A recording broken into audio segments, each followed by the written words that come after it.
Grabe ang bagbakan nila dito ni Anthony Edwards at Victor Wembanyama sa Game 3. Muntik na ditong tinambakan ng tuluyan ng Timberwolves. Pero nag-ala MJ move si Anthony Edwards, takeover mode. Napa-hype dito si Atman mga idol. Heto na ang Game 3 ng Western Conference Finals. Ang Minnesota Timberwolves versus San Antonio Spurs. Bakbaka naman dito sa Target Center Arena. Sino naman dito kaya makakaabante para sa tabla ng 1-1 na serya nila ni Anthony Edwards at Victor Wembanyama. Unang quarter, nasimulan kaagad dito ni Wemby ng alley reverse dunk. Pero hindi pa natapos dyan. Back-to-back alley-oop mga idol ng Elia ng Spurs. Nanggaling sa kanya ang panimulang opensa dito ng San Antonio Spurs. Counted and a foul at sinundan niya ng pull-up jumper ni Devin Vassell.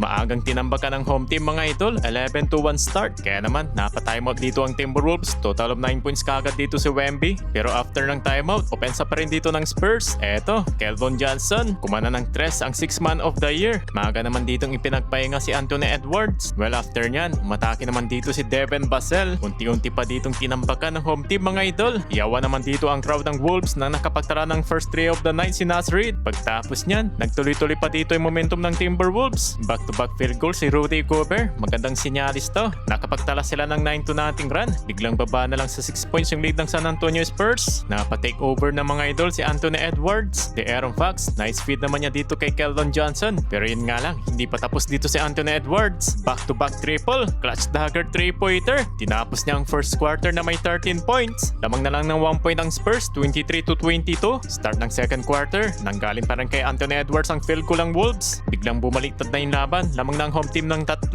Nakapagtala pa dito ng corner 3 points si Jaden McDaniels. Umatake naman dito si Castle sa ilalim ng pintura ng Wolves. Sinundan yan dito ng driving layup ni De'Aaron Fox over to Julius Randle. Muling nakalamang naman dito ang San Antonio Spurs sa tres ni Carter Bryant and Victor Wembanyama. Counted and a foul. And after nyan, eto, tres pa dito ni Carter Bryant. Pero yun nga lang, nakapag-commit naman siya dito ng foul kay Julius Randle. At nakapag-withdraw naman foul dito si Keldon Johnson. Pagtapos naman yan, itong si Shannon, muntik niyang i-posterize itong si Cornet. Sayang, at lumabas nga lang yung bola. At napanghawakan pa rin dito ng San Antonio Spurs yung lead mga idol sa score na 43-39. Nakapagtala naman dito ng total of 17 points si Anthony Edwards. At dahil wala naman dito sa floor si Victor Wembanyama, eto, Rudy Gobert.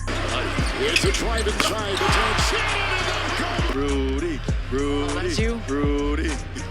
Sa last 2 minutes remaining, muli naman ditong nagtabla ang talaan sa score na 46. Lamang sana dito ang Spurs na isablay ni Wemby ang kanyang isang free throw. Palitan naman dito ng kalamangan mga idol sa puntos ni Anthony Edwards at ni De'Aaron Fox. Back-to-back field goal para sa huling opensa ng San Antonio Spurs. Tabla ang talaan mga idol sa end of the first half. McDaniels 3. Leading scoring si Anthony Edwards na meron ditong 19 points with total of 17 points naman dito si Victor Wembanyama.